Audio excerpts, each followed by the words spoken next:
She was just a lonely little girl dancing by herself while everyone laughed, until a millionaire in a blue suit stepped onto the floor and changed her life forever. 6-year-old Clara Anderson stood quietly at the edge of the school gymnasium, clutching the soft fabric of her light blue dress. It had small frills at the shoulders and a faded satin ribbon at the waist. The dress was a little too big for her, handed down from a box of donated clothes at the orphanage, but she loved it anyway. It made her feel like a ballerina, like someone who belonged in a fairy tale. Her hair, pale and golden, was pulled into a neat bun, and her blue eyes searched the room with a flicker of hope that slowly dimmed as reality set in. The music had already started. Parents were twirling their children in pairs across the polished floor, laughing, spinning, clapping to the rhythm. All around her, Clara saw classmates beaming in the arms of their mothers and fathers.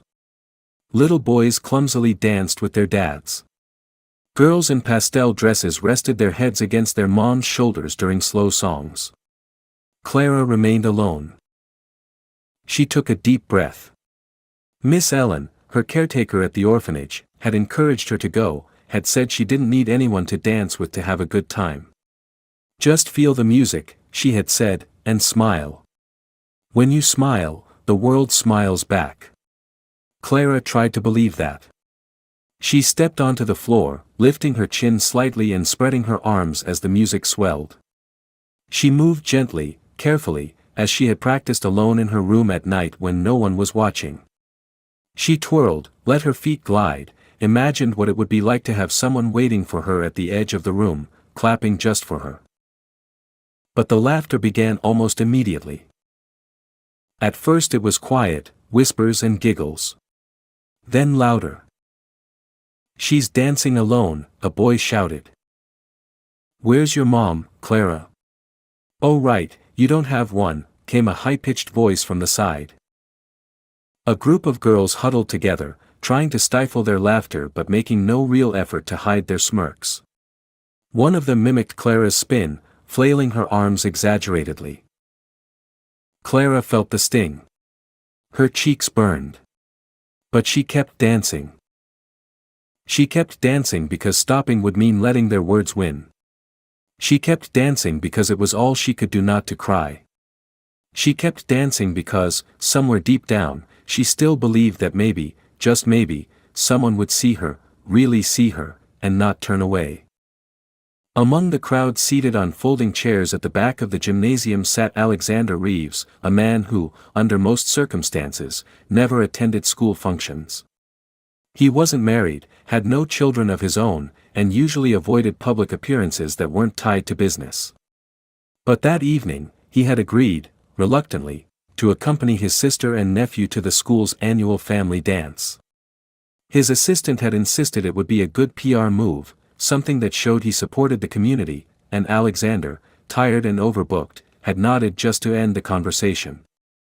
He wore a tailored light blue suit, pressed to perfection, his dark brown hair combed neatly, and his face wore the same expression it always did, measured, unreadable, focused. He was known for making ruthless decisions in boardrooms, for seeing numbers instead of people, for valuing logic over emotion. He was not known for smiling. He was certainly not known for dancing. Yet something about the girl on the dance floor caught his attention in a way he couldn't explain. At first, it was just a glance. He was scrolling through emails on his phone when his eyes lifted and saw her spinning alone. Her dress fluttered slightly as she moved, not in the graceful rhythm of a trained dancer, but with a kind of quiet courage that made his fingers still on the screen.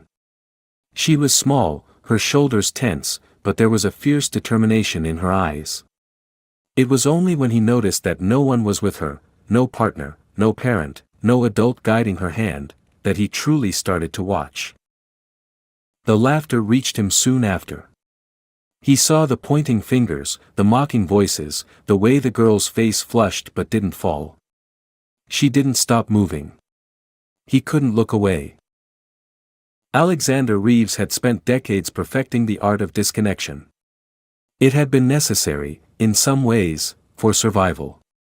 He had grown up hard, built an empire from the ground up, and had long since taught himself to ignore the parts of life that didn't fit into spreadsheets or strategy. But something about the way this child kept dancing while being ridiculed by her peers pierced through all of that. It wasn't pity. It was something deeper, stranger, like recognition. Like memory. He leaned slightly forward in his seat, his elbows on his knees, his eyes following her every step. The rest of the gym seemed to fade, the flashing lights, the overenthusiastic DJ, the parents posing for photos. All he could see was her. Something twisted inside his chest. He had no idea why. His sister, seated beside him, noticed his stillness. She whispered something, he didn't hear it. His phone buzzed again, he ignored it. In that moment, there was a sudden and overwhelming clarity in him, a strange urgency he hadn't felt in years. Maybe ever. He stood. It wasn't calculated. It wasn't rehearsed or planned. He just rose from his chair, smoothed the front of his jacket, and began walking toward the girl on the dance floor. The polished soles of his shoes echoed faintly against the wood as he crossed the gym. Conversation dipped, a few parents turning their heads. A teacher paused mid-clap. The music played on, but now it felt like something else had begun, something no one could name just yet. The children nearest to the girl stopped giggling and stared. She hadn't noticed him yet. She had just completed another slow spin, her arms held out awkwardly like a bird trying to fly, when he stepped into the light beside her. She stopped. Her eyes widened, not with fear, but with a quiet confusion. He knelt on one knee, not minding the sharp creases of his suit, and extended a hand to her with surprising gentleness. "May I have this dance?" he asked, his voice steady, warm, but low enough that it was meant only for her. There was a beat of silence so complete it rang. She looked at his hand, then at his face, then around the gym, as if waiting for someone to tell her it was a mistake. No one did. No one could. Slowly, almost cautiously, she placed her small hand in his. And for the first time in years, Alexander Reeves smiled. The moment Clara's small hand touched Alexander Reeves' outstretched palm, a hush fell over the gymnasium. It wasn't a sudden silence, but a gradual one, like the volume of the world was being turned down as something completely unexpected unfolded at the center of the dance floor. Parents stopped mid-step, children froze where they stood, and teachers held their breath, unsure whether to intervene or let the moment play out. Even the music, still playing through the old school speakers, seemed quieter now, as if it too was watching. Clara stared up at the tall man in the light blue suit, her blue eyes wide and cautious, trying to understand what was happening. She had never seen him before, didn't know his name, and yet something in the way he knelt to her, so formal, so respectful, told her this wasn't a joke. He wasn't here to mock her. He was serious. Everyone else had looked at her with pity, or worse, amusement. He looked at her like she mattered. Alexander slowly rose to his feet, his hand still holding hers gently, as if she were made of glass. He moved with the ease of someone used to commanding rooms far larger than this, yet his body language was humble, patient, soft. Clara, barely up to his waist, looked impossibly small next to him. The contrast between them, the tiny, pale-haired girl in a second-hand dress and the towering, powerful man in designer clothing, was so striking it seemed pulled from a storybook. But there was nothing staged about it. There was only a strange kind of quiet magic, the sort that settles over a room only when something deeply human is taking place. He led her slowly into a gentle waltz, his movements practiced but careful not to overwhelm her. Clara followed hesitantly at first, her feet unsure, her body stiff, but he guided her with a lightness that surprised her. It was not how she imagined adults would move, forceful or controlling, but more like a breeze lifting a paper lantern, always supporting but never dragging. She looked down at her feet, trying to follow, then up at his face. He was smiling, not the tight, fake smiles adults used when they didn't really mean it, but something different. Real. Kind. Warm. Around them, the crowd stood still. No one laughed now. Not a single student jeered. The children who had teased her earlier seemed confused, even embarrassed. A few of them looked at their own parents as if questioning why no one had stepped in earlier. The teachers didn't speak. Even the DJ had stopped making announcements. They all simply watched, spellbound, as the most unexpected pair in the room, an orphan girl and a billionaire CEO, moved in slow circles to the rhythm of a song neither of them had chosen, but both had somehow made their own. Clara began to relax. Her arms, once rigid, softened. Her steps became steadier. And then, without meaning to, she smiled, not because she was told to, not because someone asked her to pretend, but because something inside her truly felt lighter, as if for the first time in a very long time, the heaviness in her chest had lifted. In that moment, she didn't feel like the girl without parents. She didn't feel like the child from the group home who wore hand-me-down shoes and never got picked first for anything. She felt like she belonged. Alexander felt it too. As they danced, his thoughts drifted back to a different time, a different version of himself, a boy not unlike Clara, sitting alone in silence while the world moved on without him. He hadn't remembered that boy in years. But now, as he looked into her eyes, he realized that she reminded him of something he had buried long ago. There was a fragility in her, yes, but also a resilience. The kind of strength that comes not from winning, but from refusing to give up. It stirred something in him that decades of wealth and power had never been able to touch. When the music faded, neither of them moved right away. The song ended, but the spell did not break. The applause began quietly, a single teacher near the edge of the gym clapping softly. Then another. And soon, the room filled with the sound of hands coming together, not in mockery this time, but in awe. The applause grew louder, until even the most skeptical parents and distracted children joined in. Clara looked around, surprised, and then turned back to Alexander.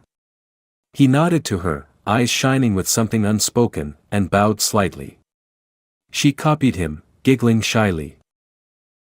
As they left the floor, Clara no longer walked with her eyes on the ground. She stood a little taller, her chin lifted, her heart beating not with fear but with something closer to joy. Alexander placed a gentle hand on her shoulder as he guided her back toward the chairs, but before they reached them, he paused and knelt beside her again. He asked her name. When she told him, he repeated it softly, as if committing it to memory. He didn't ask about her parents, or the orphanage, or why she had been dancing alone. He didn't need to. He already understood more than words could say. For the rest of the evening, Clara sat beside him while he talked with the teachers and took photos with other students, but every now and then, he glanced down at her and asked if she was okay. Each time, she nodded. And each time, he smiled again. No one could have predicted that a dance floor would be the place where a forgotten child and a guarded man would find each other. No one knew that, in that simple moment of human connection, something had shifted, something bigger than the school gym, bigger than the headlines that would follow. That night, nothing had been planned. Nothing had been expected. But something had begun that would change both of their lives forever. 2 days after the school dance, the orphanage where Clara lived received an unexpected visitor. It was a bright Wednesday morning, one of those rare days when the air felt fresh and hopeful despite the chipped paint on the window frames and the creaky stairs that echoed with every footstep. The staff were in the middle of the usual routines, sorting laundry, mediating toy disputes, preparing breakfast, when the doorbell rang. Miss Ellen, the senior caretaker and Clara's unofficial protector, opened the door to find a tall man standing in a crisp, light blue suit. He looked out of place, too polished for the dull gray walls behind her, but there was something in his eyes that stopped her from sending him away. He introduced himself simply, Alexander Reeves. She blinked. The name rang a bell. She'd seen it in news articles, on television interviews, maybe even on the side of a building once. But she didn't say anything, only nodded and let him in. She watched his gaze travel slowly around the room, the faded posters, the old wooden chairs, the bulletin board with children's drawings thumbtacked in messy rows. He wasn't frowning, though. In fact, she thought she saw a quiet kind of sadness in his expression, the kind that only someone who recognized loneliness could understand. "I'd like to speak with you about a girl named Clara Anderson," he said, his voice calm but weighted. "I met her at the school dance." Miss Ellen led him into her small office, cluttered with paperwork and mugs of tea gone cold. She motioned for him to sit and pulled out Clara's file, her movements practiced but slow. She was used to donors, curious volunteers, and people making promises they rarely kept.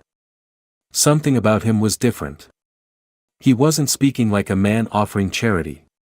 He sounded more like someone asking for permission to care. She told him Clara's story, not the version she shared with other potential adopters, the softened, rehearsed version, but the real one. Clara had been found in the back seat of her parents' car after the accident. She had survived by some miracle, while both her mother and father had died on impact. No other relatives had come forward. No close friends. Nothing. She had spent nearly 2 years in the system. Too young to fully understand what she had lost, but old enough to feel it every day. She didn't cause trouble, didn't throw tantrums, didn't cry in public. But every so often, when the other children were asleep, Miss Ellen had found her sitting at the window, clutching a worn letter in her lap, staring out as if waiting for someone who would never come. Alexander listened in silence. He didn't interrupt, didn't ask for details she wasn't ready to give. But as Miss Ellen spoke, she noticed something change in his posture. He sat straighter. His hands clasped tightly. His eyes, so guarded at first, shone with something dangerously close to emotion. When she finished, there was a pause between them, heavy and real. "Has anyone ever tried to adopt her?" he asked. Miss Ellen nodded slowly. "Some families came to visit. A few stayed long enough to meet her. But she's quiet. Doesn't make a strong first impression. They always chose someone else." He didn't respond right away. Then he looked at her and said, with startling certainty, "I'd like to start the process of taking her into my care." Miss Ellen blinked. "You mean foster care?" "I mean guardianship," he replied. "And then, if things go well, adoption." She studied him carefully. "Do you have experience with children?" "No," he admitted. "But I know what it's like to feel invisible. I know what it's like to wait for someone who never comes." Miss Ellen believed him. They brought Clara into the office that afternoon. She was holding a stuffed rabbit with one button eye and wearing a shirt 2 sizes too big. When she saw Alexander, her eyes widened in recognition, but she didn't run to him. She just stood in the doorway, uncertain, watching. He knelt again, just like he had that night at the dance. "Hi, Clara," he said softly. "I was wondering if you'd like to visit my home sometime. Just for a little while. We could have dinner. Maybe read a story." She looked up at Miss Ellen, who nodded gently. Then she looked back at him. "Do you have books?" she asked. "I have shelves of them," he replied. "Do you have cocoa? I can learn to make it." She considered this, then nodded. "Okay." It was not a fairy tale moment. No one burst into tears. There was no sweeping music. Just a quiet agreement between a lonely man and a lonely girl that maybe, for a little while, they could try not to be lonely together. Over the next few weeks, Clara began visiting Alexander's apartment after school. At first, only for a few hours, under Miss Ellen's supervision. Then for full evenings. Then weekends. She was cautious, but curious. He was patient, if a bit awkward. He cleared space in his kitchen for her cereal. He bought a small bed for the guest room. He let her pick out new pajamas at the store, even when she chose the glittery ones he didn't understand. He started coming home early from work. He turned off his phone during dinner. He didn't tell anyone at the office why.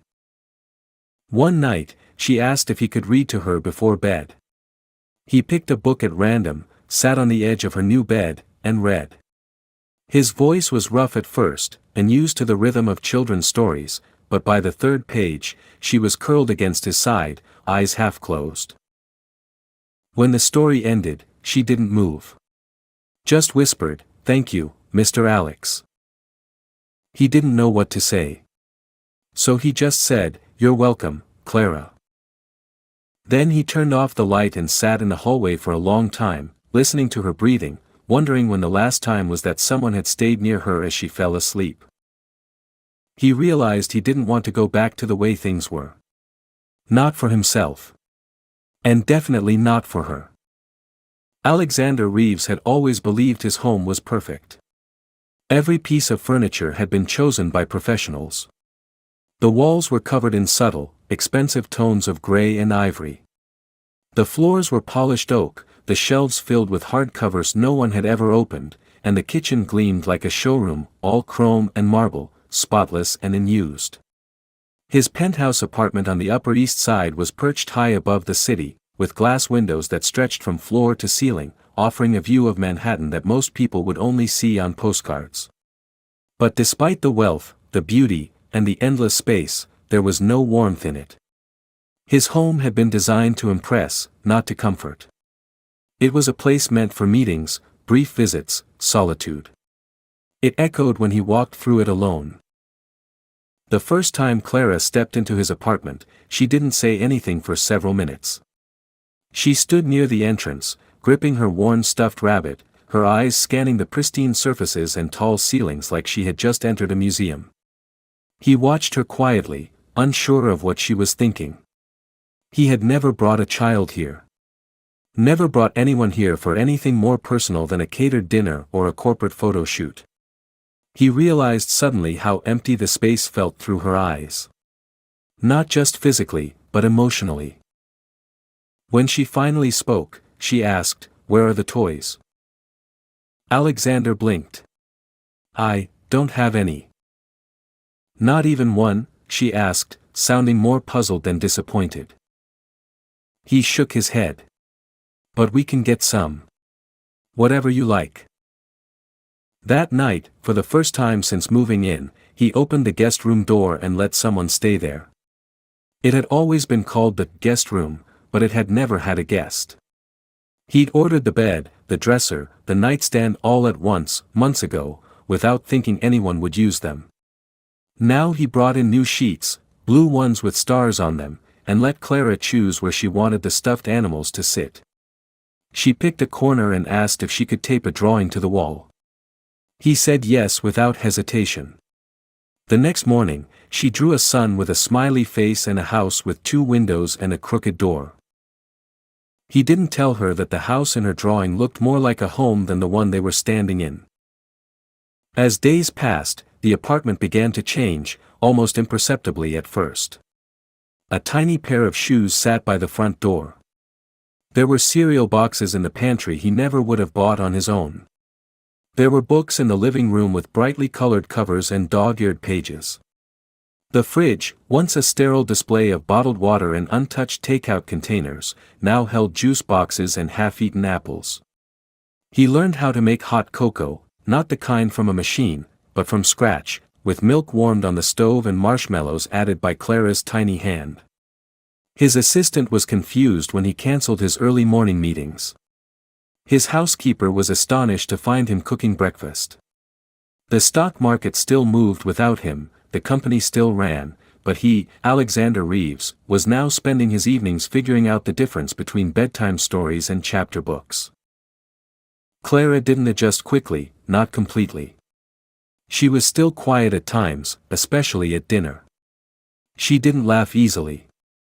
She didn't ask for hugs or talk about her feelings. But she started asking questions. She wanted to know what all the buttons on the remote control did. She asked him why he didn't have a cat. She wondered if skyscrapers could tip over in strong wind. And slowly, she started sharing things too. She told him about her favorite color, blue, like the sky, not like her dress. She said she liked the sound the elevator made when it reached their floor. She admitted she sometimes dreamed her parents were still alive, but in the dream, they couldn't see her. He didn't know how to respond to that, so he just sat with her in silence, and she didn't seem to mind. One evening, when the sky outside was turning orange with sunset, Clara asked if she could listen to music. He hesitated. He had music, of course, but nothing a child would recognize. Still, he asked her what kind she liked. She shrugged and said, something with dancing. So he searched for children's songs online, found one that sounded cheerful, and let it play through the sound system. She started to sway in the middle of the living room, slowly at first, then spinning, her arms outstretched like they had been at the school dance. She didn't say it, but he knew she was remembering that night. Without thinking, he stood and joined her. His movements were stiff, out of rhythm, but she grinned. "You're doing it wrong," she said. "I know," he replied. "But I'm trying." "That's okay," she said. "You're still dancing." From that day forward, she called him Mr. Alex, even when they were alone. He didn't correct her. He found he liked the way it sounded, soft and familiar, but with a hint of formality that made it feel respectful. He liked the way she asked questions about things no one else thought about. He liked the way she would peek into his office just to say goodnight, even when she didn't need anything. He liked the sound of small footsteps on marble, the trail of blankets left behind on the couch, the quiet singing she did when she thought no one could hear her. He started keeping his phone in a drawer after 6 o'clock. He stopped checking his email during meals. And when Clara fell asleep, sometimes after 3 stories instead of 1, he would sit outside her door for a few minutes, just listening. Not because he needed to, but because, for the first time in a long time, he felt responsible for something fragile and real. He had always believed his home was perfect. But now he was starting to understand that perfection didn't come from silence or symmetry. It came from spilled juice, crumpled drawings, and unexpected laughter. It came from late-night questions and early morning waffles. It came from sharing space with someone who didn't care how expensive the rug was, only whether they were allowed to dance on it. It came from her. It was a rainy Saturday morning when Clara came into Alexander's office with the letter in her hand. She stood in the doorway silently at first, dressed in her favorite soft blue pajamas, her hair tangled from sleep. The storm outside tapped against the tall windows like restless fingers, and the city beyond was blurred by fog and water streaks. Alexander was sitting at his desk, reading reports he didn't care about, half listening to the Weather Channel murmuring in the background. When he noticed her presence, he immediately turned down the volume and gave her his full attention. She didn't speak right away. Instead, she walked across the wide room and placed the envelope on the edge of his desk. It was old and creased, the paper yellowed at the corners. Her fingers hesitated as she pulled her hand away from it. "This is from my mom and dad," she said softly. "Miss Ellen read it once, but I didn't understand all the words. Can you read it to me? The real way."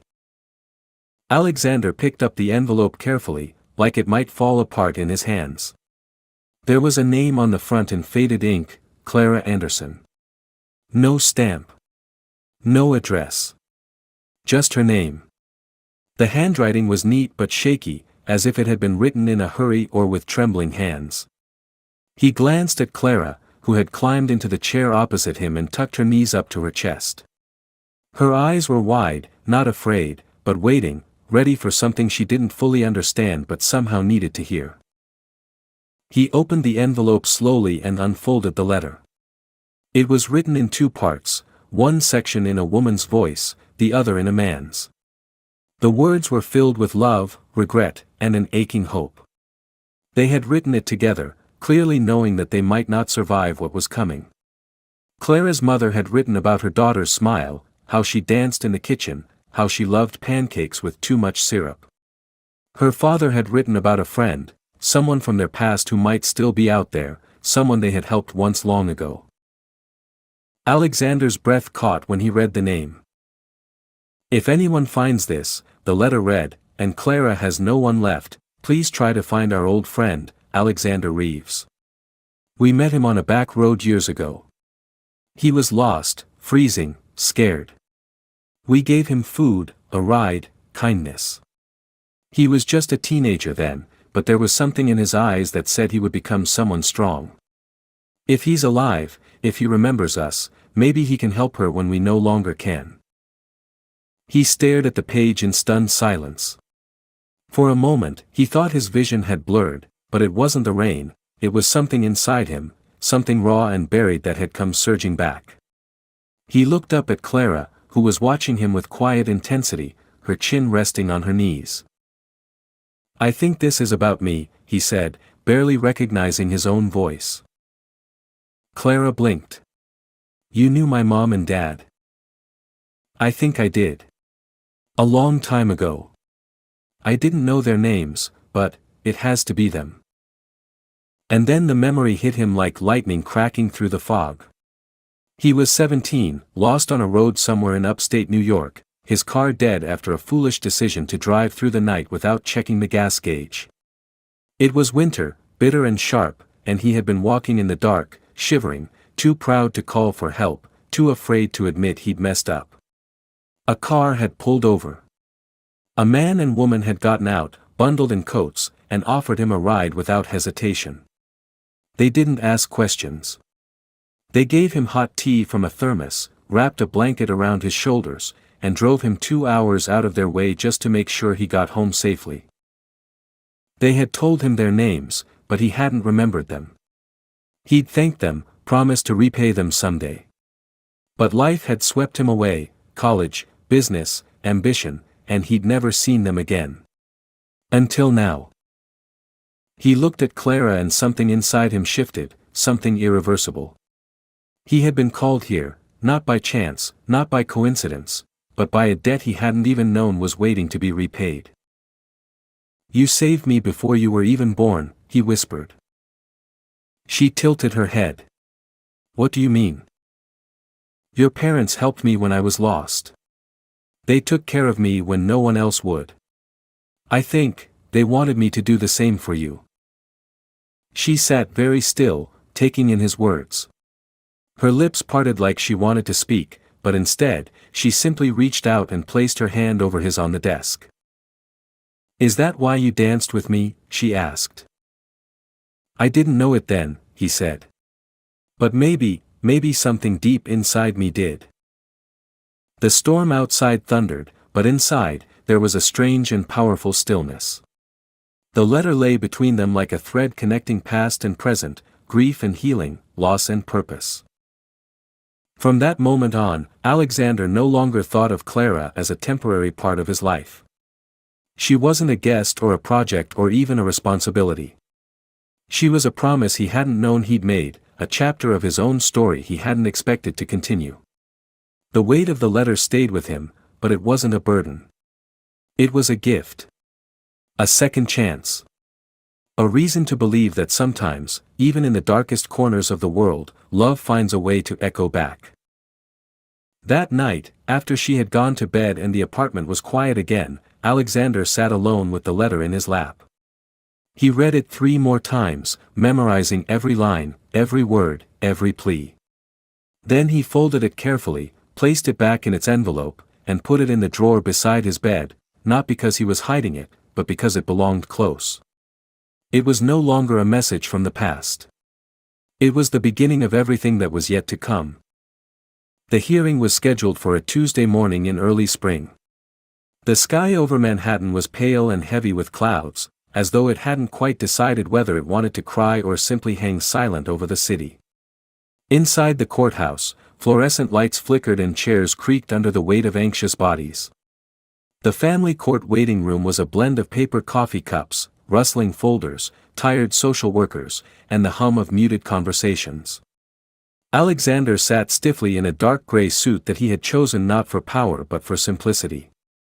Across from him, Clara swung her legs gently back and forth under her chair, her hands folded tightly in her lap, her little face unusually serious. It had been 4 months since she moved in. 4 months of bedtime stories, spilled milk, morning routines, giggles from the hallway, unexpected questions, and silent moments that spoke louder than words ever could. But none of that guaranteed what they were hoping for today. The guardianship was temporary, approved without resistance thanks to Alexander's wealth, his spotless record, and Clara's quiet cooperation. But adoption was something else entirely. That required evaluation, scrutiny, justification. And not everyone thought a billionaire CEO with no prior experience in parenting should be given full custody of a fragile little girl who had already lost everything once before.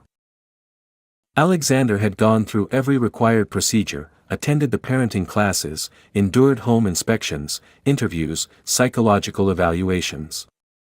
He'd sat across from caseworkers who looked at him with polite skepticism, as if trying to locate the human behind the headlines. He answered every question truthfully, even the uncomfortable ones. Yes, he had been emotionally distant in past relationships. No, he had never envisioned himself as a father. Yes, his work had always come first, until now. No, he didn't believe this was charity or impulse. Yes, he understood the responsibility. And yes, he was ready to give up whatever was necessary to make Clara feel safe and loved for the rest of her life. But still, the doubt lingered in the system like a stain that refused to be washed out. The law was built to protect children, and it had to question everyone, even those with the best intentions. The opposing attorney, representing the city, had reviewed Clara's file with cold precision and noted the gaps: no formal family history on Alexander's side, no prior experience with trauma-informed care, a lifestyle so removed from typical parenthood it bordered on surreal. In her arguments, she painted a picture of a man disconnected from reality, driven by guilt or sentiment, perhaps even ego, trying to fix something in himself through the adoption of a child who needed stability, not symbolism. Alexander remained calm through it all, but beneath his calm, there was a storm. It wasn't the fear of losing a court case, it was the fear of losing her. He had built companies, negotiated billion-dollar mergers, walked away from boardroom wars without a scratch, but none of that had ever made his hands shake the way they did when Clara reached for him in her sleep or when she left her drawings on his desk with the words, "For Mr. Alex," scribbled in wobbly letters. When they were finally called into the courtroom, Clara reached up and took his hand. Her grip was small but firm, and he held it like it was the only thing keeping him grounded. The judge was an older man with silver hair and eyes that seemed to look straight through performance. He listened patiently as both sides made their case. The city's representative presented data, rules, psychological reports, and a cautious but firm recommendation that the guardianship remain temporary until further observation. Alexander's lawyer, respectful but passionate, countered with records of care, school reports, character references, and the story of how Clara had transformed under his roof. There was no drama in the room, no shouting or objections, just the low, steady pulse of a decision being weighed. At one point, the judge looked directly at Clara. "Miss Anderson," he said gently, "would you like to say something?" Alexander froze, turning slowly toward her. They hadn't planned for this. She wasn't coached. But Clara, without hesitation, stood up from her chair and stepped forward. Her dress, a soft shade of lavender, swayed around her knees.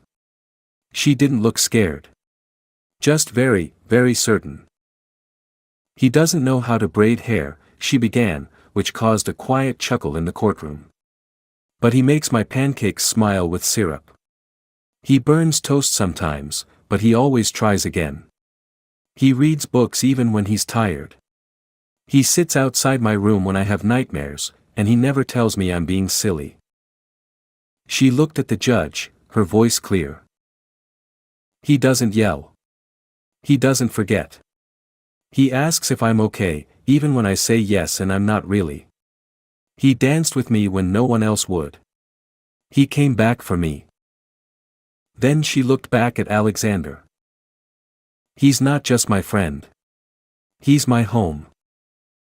There was silence after that, deep, full silence. Even the opposing counsel lowered her eyes. The judge sat back in his chair, steepling his fingers for a long moment before nodding slowly. "I believe that says more than anything in these folders," he said. "Adoption is approved." Alexander didn't cry. He couldn't. Not in front of everyone. But when Clara returned to her seat and crawled into his lap without asking, resting her head against his chest, he placed one arm around her shoulders and the other across her back, holding her so tightly that it became impossible to tell who was comforting whom.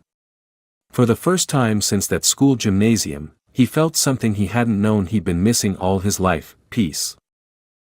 Outside, the clouds had started to part. The sun peeked through, timid but determined, casting light across the courthouse steps as they exited together, no longer a man and a child, but a father and a daughter, bound not by blood but by choice, by courage, and by the miracle of being found. 2 years had passed since that quiet courtroom morning when Clara was officially adopted. Life didn't change all at once after the judge's ruling, it evolved slowly, like petals opening to light, but it changed completely. The apartment that once echoed with silence had become a home in every sense of the word. Its walls were no longer blank but decorated with Clara's drawings, framed photos from weekend trips, and the kind of joyful clutter that naturally follows a child's footsteps. There were muddy sneakers by the door, forgotten toys under the couch, and the faint scent of vanilla in the air from the cookies they always seemed to be baking. Alexander no longer lived for efficiency, he lived for mornings that began with sleepy giggles and evenings that ended with whispered stories under warm blankets. Clara had blossomed into someone brighter, louder, and more secure. She still carried quietness with her, but it was no longer the silence of sorrow, it had become the thoughtful hush of someone who listened deeply and loved carefully. She danced more now, not only in her room or in the living room, but on stage. Her school had placed her in the front row of the spring performance, something unthinkable just 2 years prior when she could barely make eye contact during practice. And when she moved to music, people watched, not with laughter or pity, but with admiration. Alexander had changed too, though he didn't notice it at first.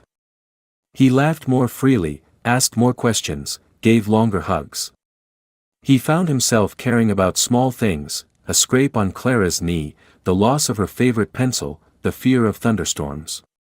He had once been a man who looked at the world as a series of problems to be solved, obstacles to be managed. But Clara had taught him that not everything needed solving, some things just needed presence. Love, he learned, didn't have to be loud. Sometimes it was quiet hands brushing hair from a forehead, a steady voice at bedtime, or simply showing up when it mattered most. The story of their bond, unexpected and beautiful, did not stay hidden. A journalist who had attended the adoption hearing wrote a piece about it, a small article at first, something for a local parenting blog. But it was shared, then shared again, and soon national outlets picked up the story. They called it, "The Dance That Changed Two Lives," and it spread like fire. Not because Alexander was wealthy or because Clara was orphaned, but because people were starving for something real. Something kind. Something that defied the cynicism of the world and reminded people what connection could do. Letters began arriving at their door. Hundreds. Then thousands. Some from children in foster care who said they no longer felt invisible. Some from single parents who found courage in Clara's voice at the hearing. Some from businessmen who admitted that they, too, had forgotten what mattered most. Alexander read every single one. Clara helped. She kept the ones that made her smile in a shoebox under her bed. They were invited to speak at charity events, and though Alexander initially hesitated, Clara was the one who convinced him. "Maybe someone else is waiting for their dance," she said. And so they spoke, not about wealth or tragedy, but about what happens when people refuse to turn away.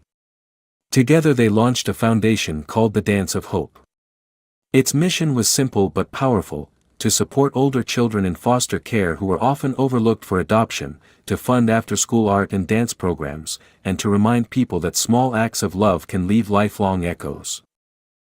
On the anniversary of the school dance, the one that started it all, the school invited them back. It was a new generation of students now, but the gym looked exactly the same. Clara, now 8 and confident, wore a dress of pale blue satin, custom-made by a local designer who had read their story. Her hair was still pulled into a bun, but this time there were tiny rhinestones in it, glittering like stars. She stood in front of the room, microphone in hand, looking smaller than the crowd but more composed than anyone in it. "I danced alone once," she began, her voice steady and soft, "because I didn't have anyone. And people laughed. But someone saw me. He didn't laugh. He stood up. And he danced with me." She paused and looked toward Alexander, who stood quietly at the edge of the gym. His eyes glistened. "I know now that there are a lot of kids who feel alone. Maybe you're one of them. Maybe you think no one sees you. But I promise, sometimes the person who's meant to see you is just waiting for the right moment to find you. So don't stop dancing." And then, as the lights dimmed and the music began, Clara stepped forward. A new melody filled the room, not the same one as before, but something hopeful and soaring. She began to dance, not alone this time, but with grace and confidence. And just as she twirled into the center of the floor, Alexander walked toward her and offered his hand. He no longer hesitated. No longer wondered what people might think. He simply took her hand and danced. The applause that followed wasn't loud at first. It was gentle, respectful, as if the crowd didn't want to interrupt something sacred. But it grew, because people could feel what was happening. They could feel the truth of it. Not a performance, not a spectacle, but a moment of deep, shared humanity. By the time they finished, everyone was on their feet. Later that night, back at home, Clara curled up beside Alexander on the couch, holding a cup of cocoa, her cheeks still glowing from the spotlight. She leaned her head on his arm and said, "That was my favorite dance." He kissed the top of her head and replied, "Mine too." And somewhere deep inside both of them, a quiet voice whispered that they were no longer broken pieces of separate stories, but part of the same one. Not a perfect story. Not one without sorrow. But a story full of light, stitched together by moments of bravery, kindness, and a single choice to say yes when it would have been easier to walk away. This story is more than just a touching tale about an orphan girl and a wealthy man with a guarded heart, it's a quiet revolution against indifference. It reminds us that the most life-changing moments often begin not with grand plans, but with simple, human choices, standing up, reaching out, staying present. What makes this ending powerful isn't the fairy tale adoption or the media attention, it's the fact that two people, both carrying invisible wounds, chose to heal not by retreating inward, but by stepping toward each other. Clara's final dance isn't just symbolic of hope, it's proof that love, when it's real, doesn't care about status, bloodlines, or perfect timing. It finds you in the silence, in the awkward attempts, in the second chances. And Alexander's transformation is a reminder that redemption doesn't always come from sacrifice or success, but from showing up when it matters most. The story closes like a soft exhale, leaving behind not drama, but warmth, and a quiet challenge to all of us, to notice who's dancing alone, and to be brave enough to step forward.